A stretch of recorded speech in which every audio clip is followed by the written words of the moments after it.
ओम कर्पूरगौरं करुणावतारं संसार सारं भुजगेन्द्रहारं सदा वसन्तं हृदयारविन्दे भवं भवानी सहितं नमामि। नमस्कार, स्वागत है आपका आचार्य वाणी में। मैं आचार्य विक्रमादित्य आपके साथ हूँ। आज का विषय हमारा जो है वो है धनु राशि वालों के लिए मार्च के अंतिम भाग में ग्रहों का योग अयोग कैसा आपके लिए रहने वाला है।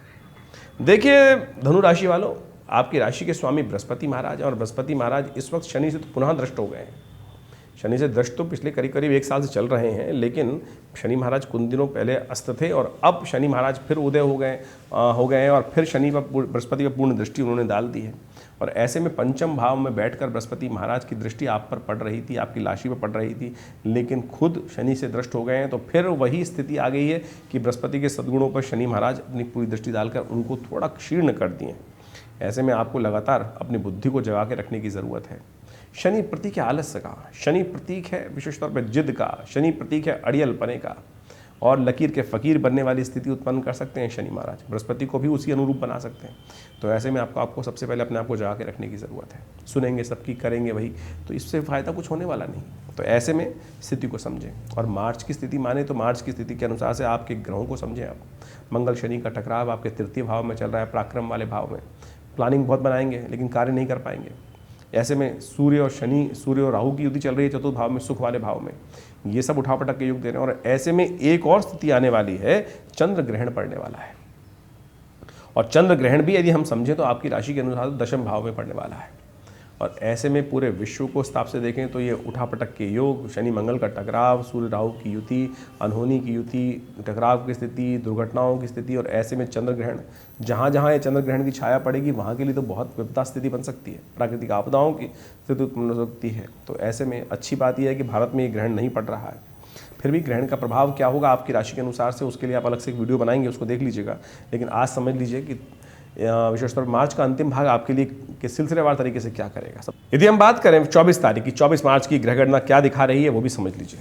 24 तारीख की ग्रह गणना आपके लिए बड़ी उचित दिखाई देती है और कष्टों को दूर करने वाले योग बनाती दिखाई दे रही है। कहा जाता है कि इस ग्रह को समझ लेंगे तो बहुत सुंदर लाभ प्राप्त हो सकता है। पूरे वर्ष के कष्टों को दूर करने का दिन माना जाता है। ये होलिका दहन किया जाता है इस दिन। 14 विशेष तौर पर 24 मार्च की हम बात करें तो चतुर्दशी तिथि, उदया तिथि है, रविवार का अवसर है, और शाम के समय पूर्णिमा का आगमन हो जाएगा, इसलिए सत्यव्रत भी किया जाएगा। होलिका का दहन विशेष तौर पर पूर्णिमा के समय होता है, तो शाम के समय पूर्णिमा व्याप्त है, तो सुंदर तरीके से होलिका का दहन बड़ा आनंदकारी योग बनाता दिखाई दे रहा है। आपकी ग्रह गणना अनुकूल बनी हुई है और आपके कार्यों में विशेष तौर पर बहुत सारी लाभ प्राप्ति के योग बनते दिखाई देंगे। थोड़ा सा आपको इनिशिएट लेना पड़ेगा। इस वक्त बाकी ग्रह थोड़ा सा इनिशिएट लेने में कमी करते हैं। यदि इनिशिएट लेंगे तो मन के संकोच को त्यागिए, दुस्वाभाविकता त्याग कर काम पे लग जाइए, बिल्कुल भली करेंगे राम। तो ऐसे में चिंता ना करें, आगे बढ़ने का प्रयास कीजिए। जैसा हमने कहा कि होलिका का दहन है, तो ऐसे में आपकी राशि के अनुसार से यदि आप सुंदर उपाय कर लें तो बहुत सुंदर आपके लिए योग बनेंगे। सरसों लेकर थोड़ी सी अपने सिर के ऊपर से वार कर उसको अग्नि में प्रज्वलित कर दीजिए। ओम नमः शिवाय का पाठ करते हुए 7 बार अपने सिर से एंटी क्लॉकवाइज घुमाने का प्रयास कीजिए और उसको प्रवाहित कर, आप उसको अर्पित कर दीजिए अग्नि को। लेकिन ध्यान रखिएगा इस बार भद्रा है होलिका पे, तो ऐसे में भद्रा के अनंतर, भद्रा समाप्त होने के बाद ही होलिका का दहन होना चाहिए। सुबह 9:55 से भद्रा रहेगी, जो चलेगी रात को 11:17 तक। तो 11:17 के बाद ही होलिका जलाने का प्रयास करना चाहिए। हम दिल्ली की बात कर रहे हैं तो उसके अनुसार ही, नहीं तो क्या होता है कि अनिष्टकारी योग बन जाते हैं। भद्रा में होलिका का दहन नहीं होना चाहिए, तो इस बात का ध्यान रखते हुए कार्य करना चाहिए, तो आपके लिए अच्छा रहेगा। सत्यनारायण व्रत है, अवश्य करें, भगवान का पूजन करें, आपको और अच्छा योग बनेगा, कष्ट को दूर करने वाला योग बनेगा। 25 मार्च को होली का दिवस है और साथ साथ चंद्र ग्रहण भी पड़ रहा है इस दिन। और एक और बात ध्यान रखिएगा, इस दिन चंद्रमा का जन्म दिवस भी है। चंद्रमा विशेष तौर पर यदि शुभ हो जाए तो कहा जाता है मनोमस्तिष्क से बहुत सुंदर योग बन जाता है। तो आपकी राशि के अनुसार से स्थिति अनुकूल है, आपके कार्यों की तवज्जो प्राप्त होगी, नए मित्रता योग बन सकते हैं और आपके लिए आगे बढ़ने के योग बन सकते हैं। लेकिन ध्यान रखिएगा इस वक्त शनि मंगल जो है वो कहीं ना कहीं क्लैश देने के योग देते हैं। रंग में भंग मत डालिएगा, गलत तरफ जाने से नुकसान हो सकता है। इस बात का भी ध्यान रखने का आपको प्रयास करना चाहिए, गलत कार्यों में फंसने से बचना चाहिए। चंद्र ग्रहण आपकी राशि के अनुसार से आपके दशम भाव में पड़ रहा है और दशम भाव में चंद्रमा ग्रहण सम्मान में दाग लगाने के योग बना सकता है, तो ध्यान रखते हुए कार्य करने की ज़रूरत है आपको। लेकिन एक बात ध्यान रखें, चंद्रमा का जो योग है वो भारत में नहीं है। चंद्र ग्रहण का योग जिन जिन क्षेत्रों में चंद्र ग्रहण होता है वहीं उसका प्रभाव होता है। तो ऐसे में विशेष तौर पर आपको जो लोग विदेश में रहते हैं उनके लिए कुछ खास उपाय करने चाहिए। उसके लिए अलग से एक वीडियो रहेगा, उस पर आप देखें हमारे चैनल पर जाकर और उसके अनुसार से उपाय करने का प्रयास कीजिए, आपके लिए अच्छा रहेगा, आप कष्टों को दूर करने वाला रहेगा ये ग्रहों का योगा योग। अब बात कर लेते हैं हम 26 तारीख की। 26 तारीख को चैत्र कृष्णा है, मंगलवार का अवसर है, वसंत प्रतिपदा का योग है और साथ साथ गौरी व्रत भी इस दिन किया जाता है। ग्रह गणना आपके अनुकूल बनी हुई है, आपके कार्यों में आगे बढ़ने का योग आपको प्राप्त होगा। जो लोग आपके अगेंस्ट काम करेंगे वो धीरे धीरे सहायता को प्राप्त करेंगे, सफलता निश्चित दिखाई देती है। आगे बढ़ते हुए मदमस्त चलते हुए काम करने का प्रयास कीजिए, हनुमान जी का स्तवन करें, हनुमान चालीसा का पाठ करें, मंगलवार का दिन है, सब मंगल ही होने के योग बनेंगे। इस दिन गौरी व्रत भी कर लें तो बहुत सुंदर रहेगा। एक और ग्रह परिवर्तन की तरफ जा रहा है बुध महाराज। आपकी राशि के अनुसार से बुध का परिवर्तन होकर बृहस्पति के साथ पंचम भाव में योग बन रहा है। ये विशेष तौर पर चाहे 5-6 दिन के लिए योग बन रहा है, लेकिन बहुत सुंदर है आपके लिए। बुध अभी तक कमज़ोर स्थिति में थे और बुध का ये परिवर्तन बड़ा महत्वपूर्ण रहेगा आपके लिए। आपको कहीं ना कहीं कोई लाभ देने के योग बन सकता है, ऐसे में आगे बढ़ने का आपको प्रयास करना चाहिए। 27 मार्च की बात करें, द्वितीया का अवसर, बुधवार का योग, तुला राशि में चंद्रमा प्रवेश कर गए हैं और तुला राशि में चंद्रमा आपके लिए बड़ी अनुकूल दिखाई देंगे, लाभ के रास्ते बनाएंगे। बृहस्पति के साथ बुध के साथ चंद्रमा का योग बन रहा है, तो सुंदर तरीके से आपके लिए कहीं ना कहीं लाभ का और इनकम को बढ़ाने का रास्ता कहीं ना कहीं प्राप्त हो रहा है। बस थोड़ा खर्चों पे कंट्रोल करने का प्रयास कीजिएगा और शनि महाराज से थोड़ा घबराते हुए काम कीजिएगा। शनि मंगल पंचम तृतीय भाव में बैठकर आपकी राशि के अनुसार से आपके कार्यों में कहीं ना कहीं विलंब देने का योग देते हैं, इनिशिएट लेने में दिक्कत देते हैं। थोड़ा सा उस संबंध में मन को लगाने का प्रयास कीजिए।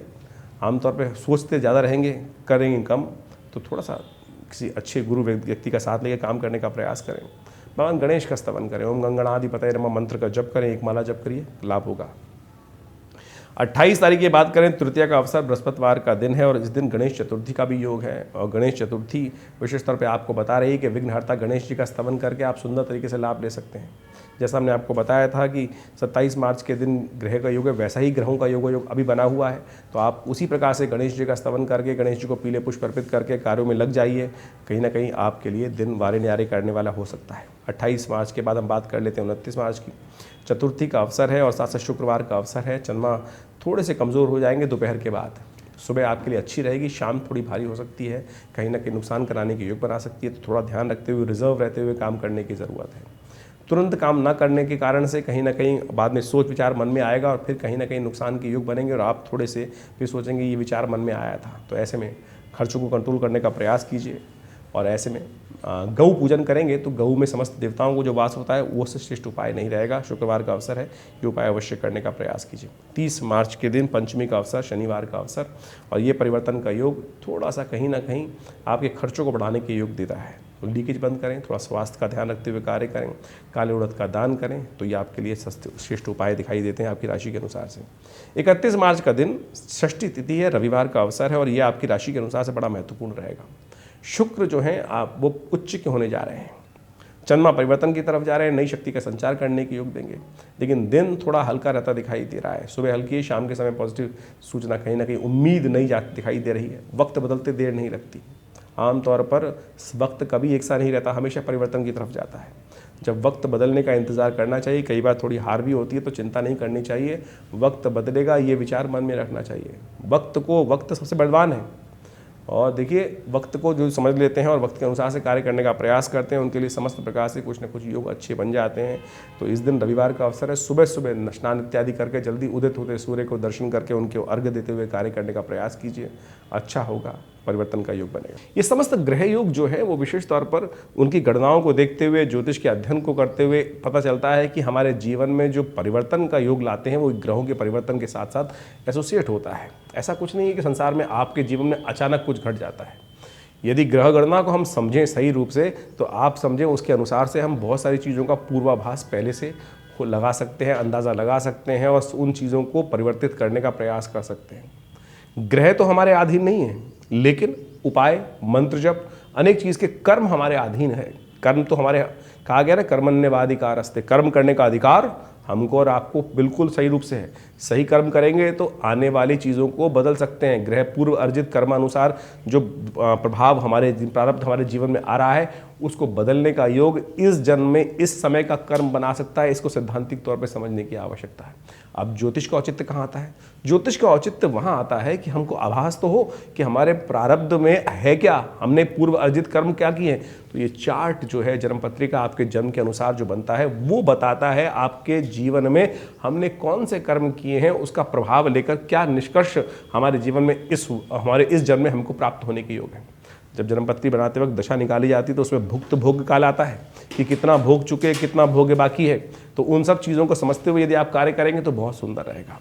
इन्हीं ज्योतिष को वास्तविक तौर पर ज्योतिष विद्या को वास्तविक रूप से समझते हुए यहाँ तो हम आपकी राशि के अनुसार से बताने का प्रयास करते हैं, चाहे आपकी लग्न है चाहे राशि है, उनको आप इसी रूप में देखकर जो हम राशि बोलते हैं सिंह राशि, चाहे वो आपकी कोई सिंह लग्न हो चाहे वो सिंह राशि हो, ये प्रभाव आपको अच्छे से उसके निमित्त समझ में आ सकता है। लेकिन अगर किसी की राशि अलग है लग्न अलग है तो फिर उन दोनों चीज़ों को आप समझने का प्रयास कीजिए, क्योंकि मिश्रित प्रभाव रहेगा और मिश्रित प्रभाव को समझकर आप उस चीज़ को समय को अंदाज़ा लगा सकते हैं। हम सिलसिलेवार तरीके से आपके साथ जुड़े रहते हैं, बहुत सारी चीज़ें आपको लगातार बताने का प्रयास करते हैं। हमारा संस्थान विवेकानंद योगाश्रम इस क्षेत्र में करीब पिछले 50-60 सालों से काम कर रहा है और हमारी परंपरा से, अब जिस परंपरा से हम आते हैं, आचार्य केशव देव जी के ने इस परंपरा को आरंभ किया आज से करीब 60-70 साल पहले, और तब से ये आश्रम यहाँ विवेकानंद योग आश्रम दिल्ली में जमना पार क्षेत्र में कार्य कर रहा है। बहुत सारे शोध चलते हैं यहाँ पर, योग, प्राकृतिक चिकित्सा, आयुर्वेद और बहुत सारी चिकित्सा पद्धति पर भी कार्य किया जाता है। यज्ञ विज्ञान के ऊपर कार्य किया जाता है, मंत्र विज्ञान के ऊपर कार्य किया जाता है,